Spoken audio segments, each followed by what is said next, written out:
Добар ден, еве уште една од дебатите посветени на локалните избори 2017 година.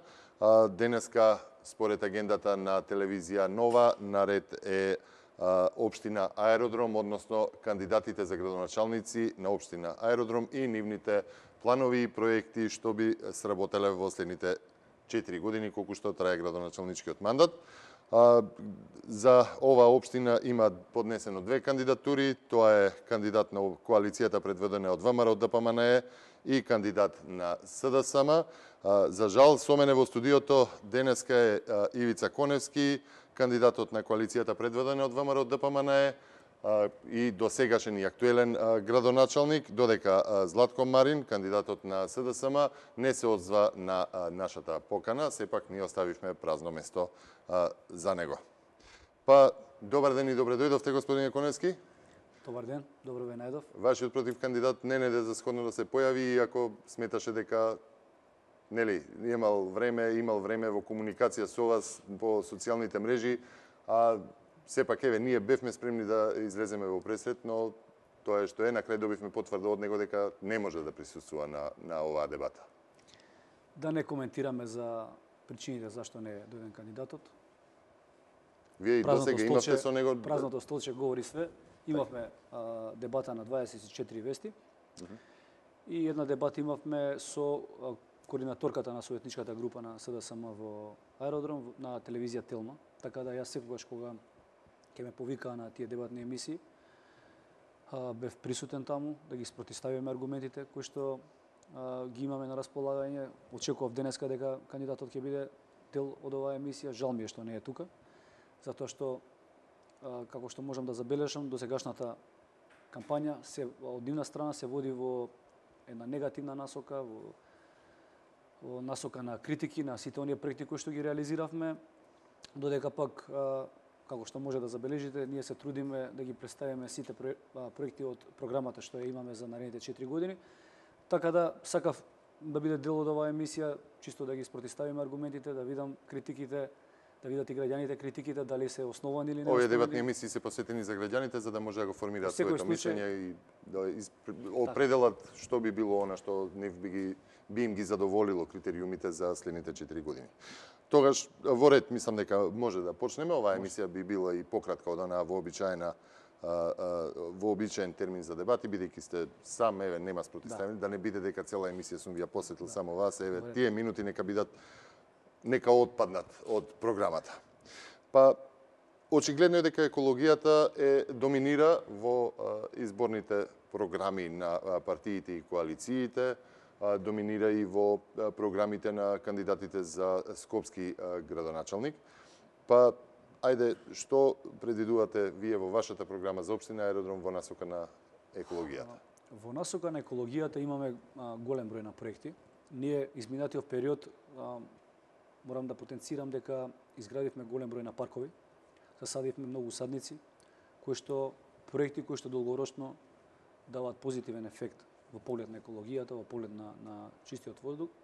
Аеродром, како и градот Скопје, знаеме сите дека нема чист воздух, посебно во зимскиот период. Има една студија на Министерството за животна средина која што точно ги утврдува причинителите на загадениот воздух. Тоа се фабриките кои што ги има во околината на Скопје и во неколку населби во Скопје, постојаното користење на автомобилите, масовното користење на автомобилите од страна на граѓаните, истовремено домовите кои што се греат на дрва. Така да тоа се најголемиот дел од причинителите на загадениот воздух. Скопје е загадено 70 години наназад и ја искрено да ви кажам, не верувам во инстантни решенија кои што од утре ќе го подобрат воздухот. Мислам дека ветувањата и на опозицијата во поглед злоупотребувањето на темата за загадениот воздух се во насока на собирање на ситни политички поени. Инаку,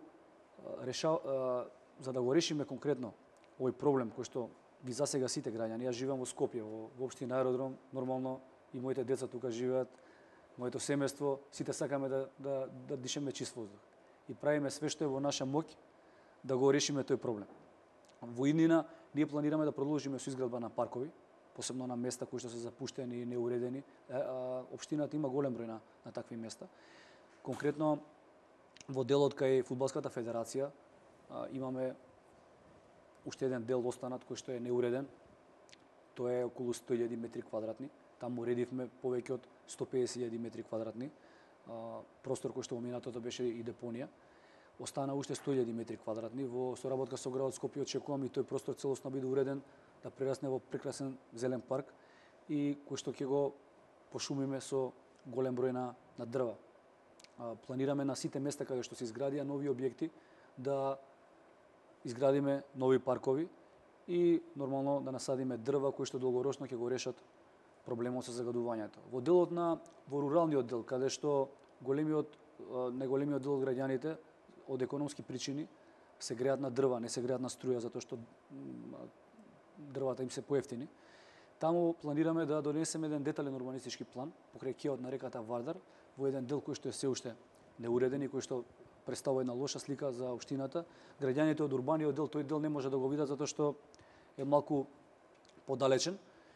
Таму планираме да предвидиме целосна урбанизација на тој дел, да донесеме топлификациона мрежа. И јас се надевам дека голем дел од граѓаните во тој дел кои што се греат на дрва ќе се приклучат на таа топлификациона мрежа и на тој начин ќе голем дел од оние загадувачи кои што ги имаме сега нема да повеќе да постојат. Тука многу е важно да се уклучат и субвенции со кои што граѓаните ќе се охрабрат да купат систем на грејење со пелети, тие не се загадувачи и на тој начин да го отфрлат стариот начин на грејење, истовремено и ефтини тие пелети. Меѓутоа системите за грејење се скапи и никој од граѓаните во тој дел не верувам дека може да си дозволи такво нешто. Општините како општини во градот Скопје нивната економска моќ е ограничена, знаете, отприлика околу 3 до 4 милиони евра имаме годишно средства за капитални инвестиции. Другите средства се за дотации за училиштата и градинките.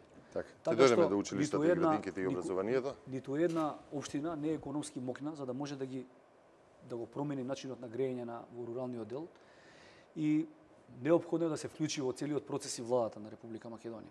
Така да, за да заедно го решиме овој проблем преку соработката на општините со централната власт, да се обезбедат средства и да се тргне кон решавање на овој проблем наместо да постојано се дискутира, да се обвинува, да се преземат конкретни мерки. Ние како општина преземавме конкретни мерки. Од делот на екологијата, кажав, градиме паркови, садиме дрва постојано, ние сме најпрепознатлива општина по тие проекти. Општина Аеродром има 28 метри квадратни зеленило по глава на жител и во таа насока ќе продолжиме да инвестираме за да имаме нормално една чиста и здрава околина. Во поглед на екологијата имам уште едно подпрашање за да дојдеме до оној дел што исто е поврзано со екологија, тоа е изградбата и инфраструктурата, нели она што од една страна се очекува градба и модернизација на општината, од друга страна се вели дека тоа е еден од загадувачите, нели, кои што допринесува до кревање на прашина во амбиенталниот воздух. Меѓуопштинската соработка во дел од дебатите кои што ги имавме во подготовка на изборите, дел од оние што се бават со креирање на политики, споменуваат дека постои некоја меѓуопштинска соработка и соработката со градот за да може полесно да се дојде до нели почист воздух, бидејќи воздухот нели не познава граници. Сега каква е меѓуопштинската соработка воопшто и што се планира во таа насока? Меѓуопштинската соработка е одлична. Ова го прашувам за да по-конкретно заради депонијата за која што се смета дека е нели дива депонија од каде што голем дел од граѓаните на општина Аеродром сметаат дека има загадување. Загадувањето во Аеродром конкретно кажав кои се причинителите, исто така имаме околни фабрики. Една во Газибава, една во кисела вода, цементара и токму затоа таа меѓуопштинска соработка прашав. Да, топлификација таму во тој дел. Мора да се вклучи централната власт во решавање на овие проблеми. Инспекторите мора 24 часа да излезат на терен и во ноќните вечерни часови кога гледаме дека имаме од тие фабрики издувни гасови се испуштаат, мора да направат целосна контрола. Тоа е во надлежност на Министерството за животна средина. Наместо да искачаат да излегуваат на протест самите против себе пред владата, добре е инспекторите да ги пратат да вршат редовна контрола на тие фабрики. Истовремено граѓаните масовно користат автомобили. Мора да работиме на подигање на свеста, затоа што и автомобилите се големи загадувачи во градот Скопје. Да работиме на свеста да повеќе се користат велосипеди, помалку се користат автомобили. Сите ние што сме Веќе зафаќаме темата инфраструктура, така во однос на проширувањето на булеварите, Сите што се мораме прави да- нешто што се да дадеме би дало допринос. така. Сите ние кои што сме чинители во нашето општество да дадеме придонес за да имаме почист воздух.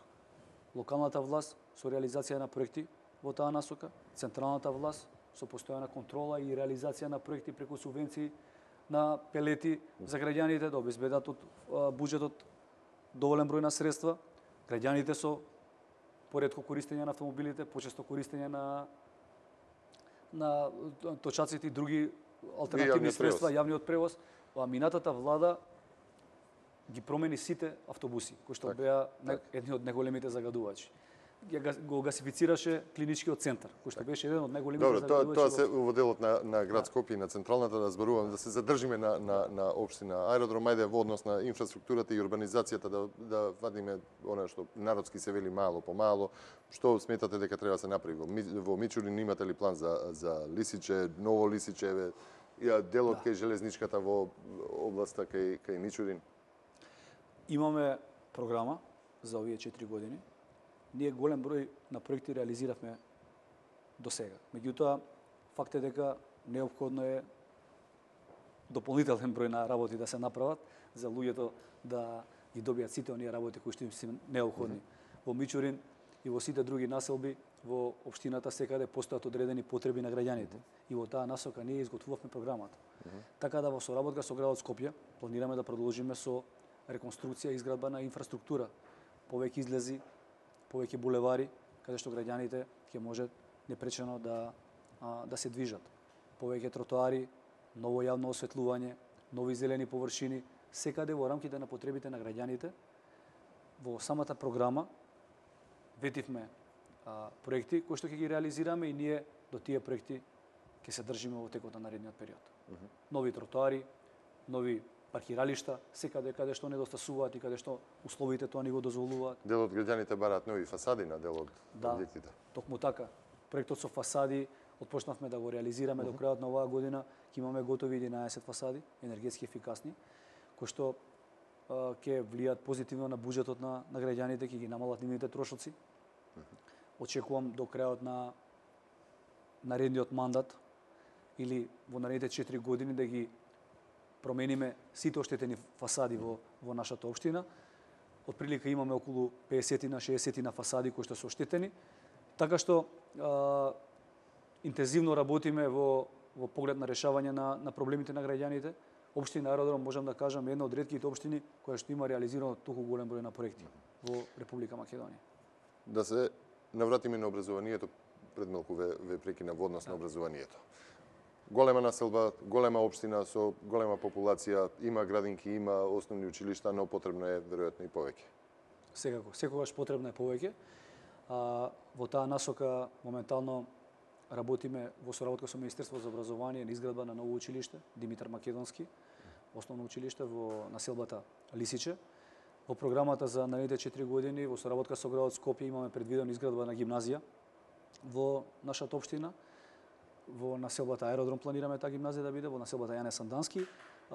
Очекувам да бидат родителите и сите жители задоволни од овој проект заради тоа што по завршувањето на основното образование дечињата мора со автобус да патуваат и отприлика тоа патување им е доста мачно. Гимназија ќе се отвори општа Општината е голема, ќе се планираме планираме да отвориме општа гимназија. И на тој начин младите ќе можеме да ги згрижиме во таа гимназија, тука да се едуцираат, да не идат во општина Центар или Карпош во Никола Карев, таа гимназија да биде. Затоа ве прашав, бидејќи има веќе 2 или 3 средни училишта меѓутоа тие се насочени, затоа и ве потпрашав дали ќе биде општа гимназија, затоа што потребите на граѓаните тоа го налагаат и најголемиот дел од учениците се запишуваат на општа гимназија. Задоволени ли се потребите за градинки, бидејќи голем број на мали деца има бебиња има во општина Аеродром, една од најмили популацијата млада. Ние до сега изградивме 3 нови градинки. Во програмата за наредните 4 години имаме дополнителни 5 нови градинки да изградиме со капацитет од над 1000 дечиња. Така што во таа насока се движиме. Јас верувам дека за многу кратко време ќе можеме да ги згрижиме сите дечиња во тие градинки, ќе бидеме единствената општина од градот Скопје и во Република Македонија која што ќе може сите капацитети да ги исполни или да ги прими сите дечиња во градинките кои што имаат таква потреба. Во вашиот рекламен материјал го нагласувате спортот и културата во општина Аеродром. Ке има ли и тука развој? Има ли простор за развој? Нормално, секогаш има простор за развој.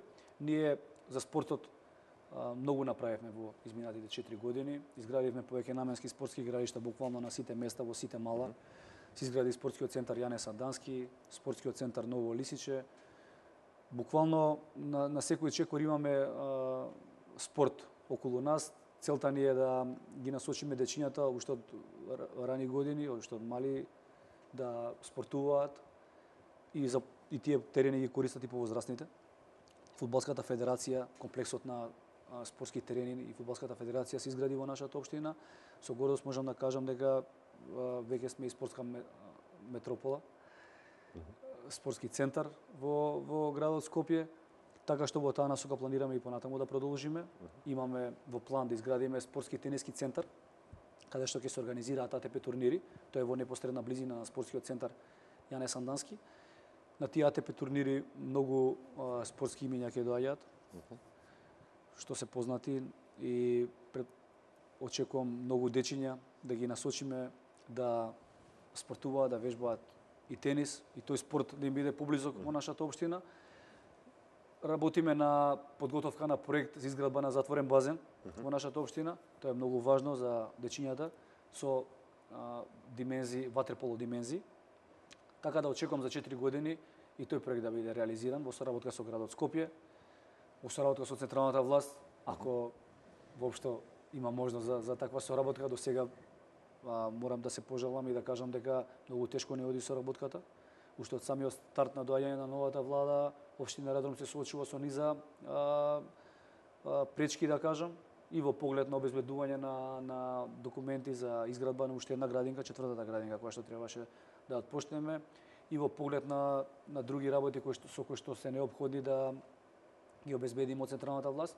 Јас се надевам дека овие работи ќе се надминат во интерес на граѓаните и повеќе нема да постојат такви пречки и во иднина ќе ги реализираме сите проекти без пречки. Туку напротив, очекувам поддршка за оние проекти кои што се од општо добро за граѓаните. Би ве прашал уште во еден дел. Општина Аеродром започна еден свој културен живот, доби еден свој фестивал, театарски, има ли нешто во таа насока, уште за културното живење? Фативме инфраструктурата, образованието, нели, екологијата, ајде уште овој дел да го... Во таа насока планираме да продолжиме да го развиваме овој фестивал, кој што морам да кажам дека веќе стане и традиционален фестивал, затоа што и огромна е посетеноста на граѓаните на тој фестивал и голем интересот од нивна страна. Тој е прв фестивал од ваков тип во градот Скопје. Има голема посетеност од жителите, планираме таа традиција да ја задржиме. Истовремено очекуваме инвеститор во делот на изградба на кино. Се надеваме дека ќе се појави интерес од приватните инвеститори.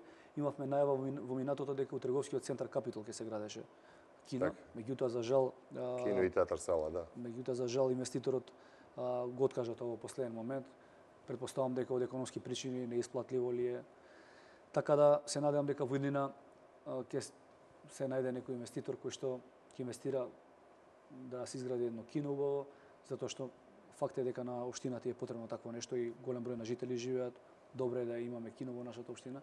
И јас како градоначелник ќе се трудам да убедам некој од приватниот сектор, инвеститорите да покрај капиталните објекти кои што ги инвестираат во нашата општина, трговски центри, во склоп на тие трговски центри да се изгради одреден и кино, за да може жителите да уживаат во новите филми. Апсолутно, културниот живот да не зависи од временските прилики на лето. Господин Еконевски, има ли, уште би ви дал уште неколку минути чисто да се обратите до граѓаните, до гласачите, во насока на вие секојдневно сте на улиците, ги слушате нивните критики. Ги слушате и нивните барања и нивните задоволства или незадоволства од сработеното досега. Јас сум сигурен во тоа дека сето она што го ветуваме во најголема мера го реализираме. И многу повеќе од тоа. 99% од програмата со која што настапив на минатите избори, целосно е 99% е реализирана и реализиравме многу проекти што воопшто ги немаше во таа програма. Ние веќе со граѓаните и се познаваме, очекувањата на граѓаните се големи по однос на она што ние го ветуваме и во однос на она што го реализираме. Јас верувам дека тие искрено веруваат во сето она што го збориме. Жал ми е што денеска немавме прилика да продискутираме со нашиот политички опонент, затоа што последните 2-3 години како политичка партија и како носители на јавни функции сме изложени на една многу црна кампања, на една многу критички насочена кампања која што има за цел да не дискредитира. И претежно тоа се прави преку измислени Facebook страни, преку одредени портали со ниско ниво на комуникација и тој начин на комуникација кој што го претендира опозицијата многу го раздвои народот во Република Македонија и го подели народот, посеа многу омраза. И за оние критики кои што постојано ги слушавме, сакаме еднаш некој јавно да ни ги посочи тие критики, вака во дебатна емисија, да не праша, да кажеме, да го кажеме своето мислење, наспроти постојаните обвинувања на тие социјални мрежи. И јас се надевам дека во иднина ќе се подобри начинот на комуникација и на тие социјални мрежи. Нема да се дозволи на такво ниско ниво да се дискредитираат одредени личности, затоа што на тој начин ни се дели општеството, се сее омраза помеѓу граѓаните. Ова може и да го разберам како еден апел дека овие дебатни емисии се токму во насока на градење на демократско општество и смирување на она тензичност меѓу граѓаните кои што се на овие дебатни емисии едноставно ние можеме да ги кажеме сите работи кои што се наши, да се кажат сите критики, да се даде образложение за сите критики. Ако има некои противзаконски дејанија или некои активности во насока на да се посочи, да се укаже на се што може да биде слабост или да се даде подобра идеја, тоа е дел од демократскиот систем. Конески ви благодарам за учеството во ова, ајде да го наречам интервју, бидејќи не е дебата, не може да биде дебата само со кога нема контраставови, кога нема спротивставени ставови. Мојата улога во моментов не беше да бидам јас, како што се вели, адвокатот на ѓаволот и да ги застапувам ставовите на опозицијата, бидејќи тие во вакви посветени и специјализирани емисии имаат своја прилика да дојдат и да го кажат. Како ќе се разбере нивното отсуство од дебатните емисии, кои што ги организира телевизија Нова, е оставено на граѓаните и нивниот збор при гласањето на локалните избори 2015 закажани за 15 октомври. Ви благодарам уште еднаш. Ви благодарам на поканата и се надевам дека ќе имаме шанса до крајот на изборите да дебатираме на уште една емисија, барем, најмалку уште една емисија. И јас се надевам доколку се смени расположението, тогаш може да направиме уште една дебата. Ви благодарам. Пријатно.